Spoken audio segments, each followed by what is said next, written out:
আসসালামু আলাইকুম প্রিয় বন্ধুরা, আপনারা এটা দেখতে পাচ্ছেন যে ইনডোরে ডিসপ্লেতে F2 স্পষ্ট দেখা যায়।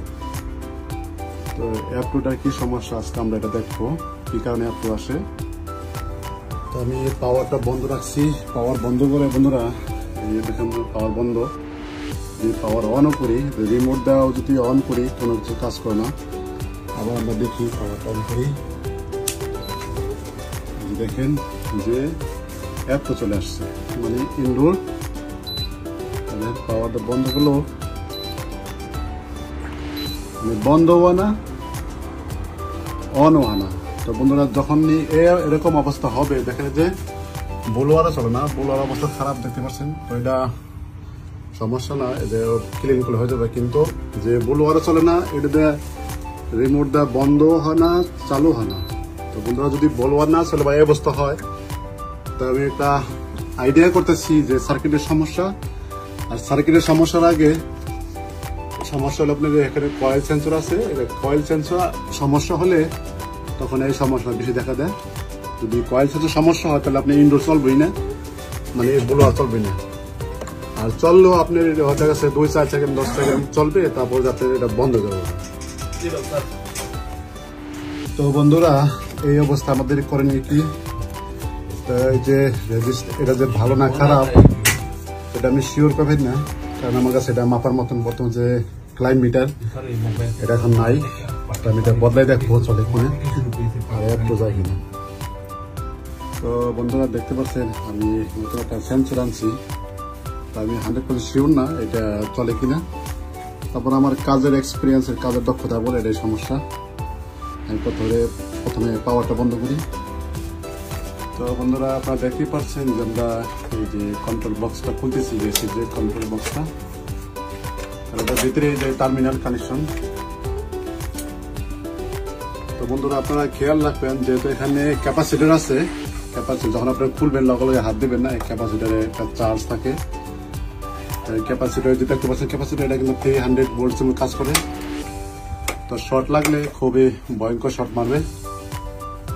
কাজ করার সময় অবশ্যই যে আমি যে গ্লাস পরছি, তো পয়সাতে গ্লাস পরা নাই, আজকে খেয়াল নাই সম্ভবত, যাই হোক। তারপর আমরা ডিসচার্জ করে নিচ্ছি আর কি ক্যাপাসিটারের শর্ট দিয়ে। তো এই যে দেখুন আমরা এটা খুলে ফেলছি। কয়েল সেন্সর বেশিরভাগ সমস্যা বন্ধুরা, কয়েল সেন্সর সমস্যা হলে তাহলে এই সমস্যার দিক বেশি দেখা দেয়।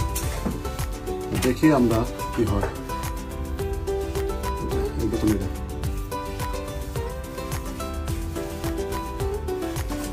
যদি বন্ধুরা ইনডোর একেবারে না চলে, চলে যদি 10 সেকেন্ডে 5 সেকেন্ডে বন্ধ যায় ইনডোর লগে লগে, তো বুঝবেন যে এটা আপনি বুঝবেন যে কয়েল সেন্সর সমস্যা। তো এটা রেজিস্ট্যান্স মাপার মতো যে ক্লাইম মিটার আছে এটা আমি হারাই ফেলছি বন্ধুরা, ওটা আমার কই রাখছি বুঝা দিচ্ছে না। আমি নতুন একটা ক্লাইম মিটার অর্ডার দিচ্ছি যে রেজিস্ট্যান্স মাপার জন্য, ওটা ডেলিভারি এখন দেয় নাই, তো দিবে খুব শীঘ্রই, দিলে আমি আপনার দেখাবো। ঠিক আছে সবাইকে, আমরা দেখি আমরা লাগাই দিলাম। ওটা হলো কয়েল সেন্সর আর সাথে রুম সেন্সর, এখানে অ্যাটাচ দেখতে পাচ্ছেন লাগানো অ্যাটাচ। আমরা বসাই দিই, আমরা চেক করতে পারি নাকি পাওয়ার অন করবো। আমরা আগে কাভারটা বন্ধ করে দিই, তারপর পাওয়ার অন করি।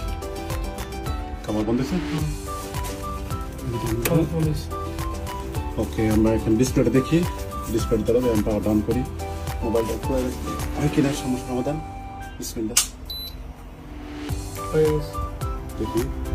ওকে, এখন আমাদের লেখা নাই, তার মানে আমাদের সমস্যা সমাধান হয়েছে গা। তো আমরা এখন রিমোট দিয়া, এই যে রিমোটটা বন্ধুরা, রিমোট দেওয়া আমরা চেষ্টা করবো।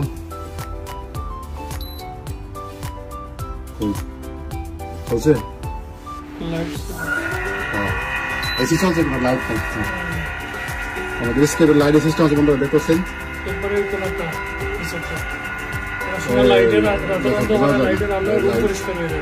লাইট কি হাইড করা যায়, হাইড আছে না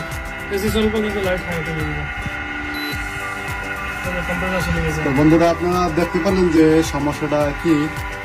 এটা কিন্তু খুব সহজ একটা সমস্যা, কমন সমস্যা। যখন আপনাদের এমন কয়েল সেন্সর সমস্যা হবে তাহলে আপনার শর্টকাটে বুঝতে পারবেন যে এই কারণে সমস্যা করে।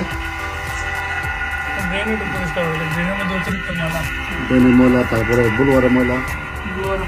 বন্ধুরা তো আপনারা দেখতে পাচ্ছেন কম্পিউটার চলে গেছে, ঠান্ডা হয়ে যেতেছে। যাই হোক বন্ধুরা, যদি ভিডিও ভালো লাগলে অবশ্যই লাইক কমেন্ট শেয়ার করবেন। আপনারা দেখতে পারলেন যে এটা সমস্যাটা কত শর্টকাটে করা যায়, বুঝলে সমস্যা বুঝলে একদম সহজ। বুঝতে পারছেন? থ্যাংক ইউ সো মাচ সবাইকে।